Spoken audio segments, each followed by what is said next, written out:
Please be advised that this video is for the sole purpose of entertainment. Any views are purely my own, are subjective and may not necessarily be true. I do, however, do extensive research for all of my videos. All photos have been found on the public domain. I am using them under the fair use and fair dealing guidelines. I urge everybody to do their own research. Well, hello, it's Murky Meg here. It's Tuesday the 7th of April and good morning. The sun is shining and I urge everybody, please stay inside to save lives. I know you've heard this from so many other people. I know you're probably sick of lockdown right now, but I have a lot of friends who work in the NHS and the majority of which are on intensive care units. I have a lot of nurses, I have a lot of doctors who are friends of mine. The stories that I'm hearing break my heart, so I urge everybody, please stay inside. Thank you. That's my public announcement for the day. On with the video. So, it seems that the Hapless Two cannot stay away from the limelight for more than a day. They had to overshadow the Queen's speech. We've heard various PR puff pieces over the last couple of days saying that they're going to take time out and that they're going to spend time as a family and to rest, rejuvenate, and to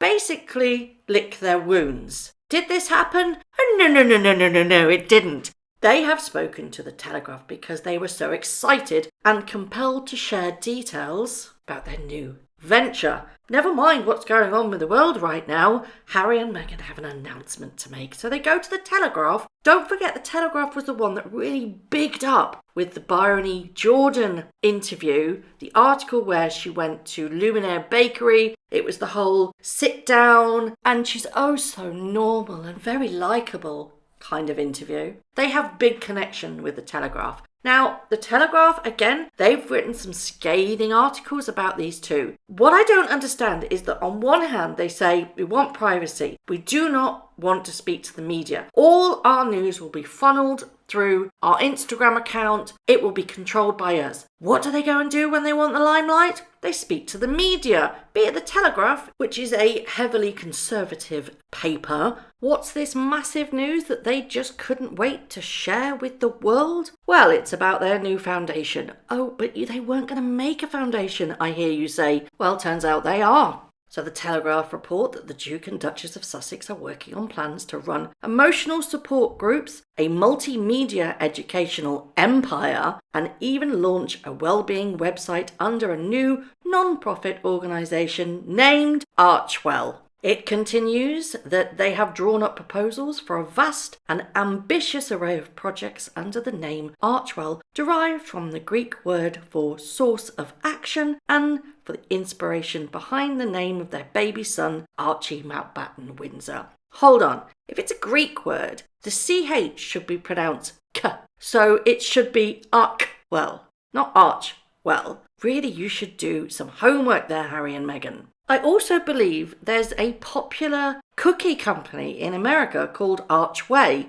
Do these two not learn? The couple told the Telegraph directly they wanted the organisation to do something of meaning, to do something that matters. Now, trademarks were registered last month in the United States and they are wide-ranging from educational training materials, films, podcasts, books. The list is very extensive. And the Telegraph do actually compare this venture to such likes as the Goop and the infamous TIG websites featuring information in the field of nutrition, general health and mental health along with entertainment. They basically want a global entertainment empire where they have everything and anything that they can do. There is no scope in this. There's no definition. It is a global band-aid that gives them the ability to tailor it to anything that they want to. If they want to do a podcast with Oprah, they can do a podcast with Oprah and it can be under the guise of Archewell.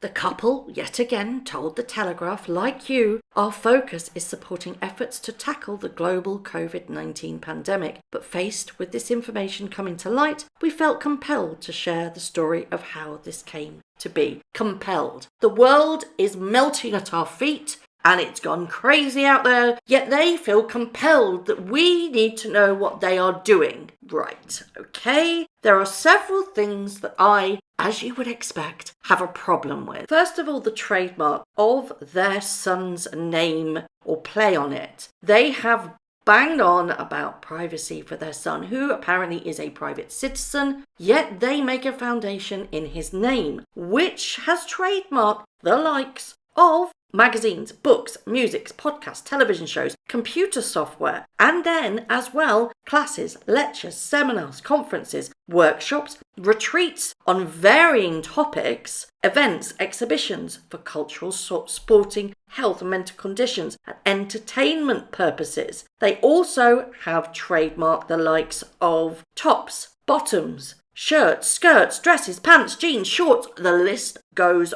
on. And there lies my problem. They are profiting from their son's name when they have been so adamant about making him a private citizen. This is selling your soul to the devil. What I'm waiting for is something of substance, because at the moment this is all words that have come literally a day after the Queen makes a historic announcement. She's done that only 4 times in her reign. She has only ever addressed the public directly, apart from Christmas, which is standard, 4 times. This is the 5th time. This is a major deal. Yet they can't contain their excitement. They need to release it to the Telegraph. It's childish the way that she plays media and attention. I say she, but he is now, I believe, 100% culpable as well. Now you've got to think, why now? Why release this at this very moment? Because people won't have the money to plough into foundations. It's all about money for them. I think that they've realised exactly how much their lifestyle is going to cost them, and they've had a little bit of a fit, as with most people would do if they have their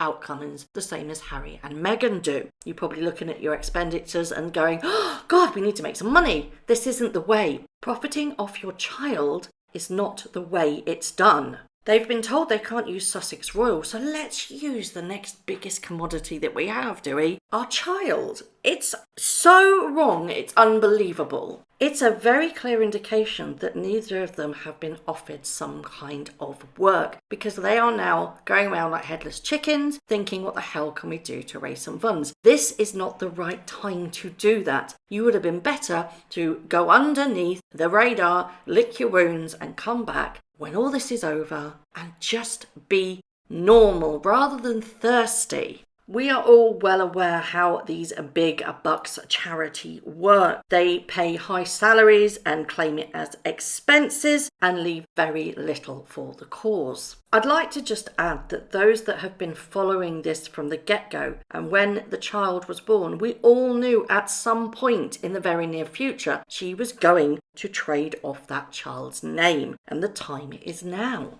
But does anything these two say mean anything anymore? Because it's broken promises. They said that they wouldn't move to the US while Trump was in office. They did. They promised to be financially independent. They bragged about it in their manifesto website. It's still there. But yet we know that Charles is paying their upkeep and their security. They still get a massive allowance from Charles, and they're getting their security costs paid. They promised to take a break, yet here they are, so excited to share the news that really should have waited for a better time. I've got to give them credit though, because they are quite savvy. By using their own child's name, it kind of makes the negative statements against the foundation, which will be many, and they'll be seen as insults or harassment towards the child. So the connotation is that if you are harassing or you are being objective towards the foundation, therefore you're knocking their child, and therefore you are shameless. Clever, eh? Now, they say all of a sudden that Archie was named after the word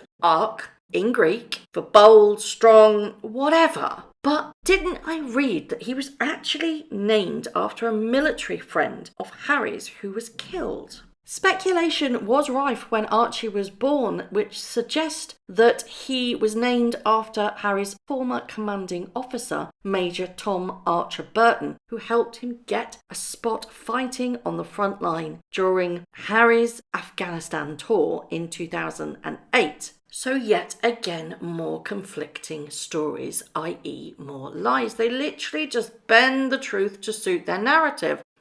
That's a narcissist for you. I find it incredibly strange that they have announced this in the middle of a worldwide pandemic. And there's nothing that a narcissist hates more than illness or sick people that take away their right to shine. But I still can't get my head around the fact that they've named their charity after their son. Because I've said this so many times, he's a private citizen and he's being used as a front for his parents' charitable foundation in order to fund their celebrity lifestyle. I don't know how low these two can go anymore, to be perfectly honest. You have to wake up. If you're not already awake about these two's intentions, then this is a clear indication of exactly how they can exploit people around them. Their own child is being exploited. And I think that, to me, is the worst thing that they have possibly done. Maybe in their mind, again, playing devil's advocate, they think it's the best thing.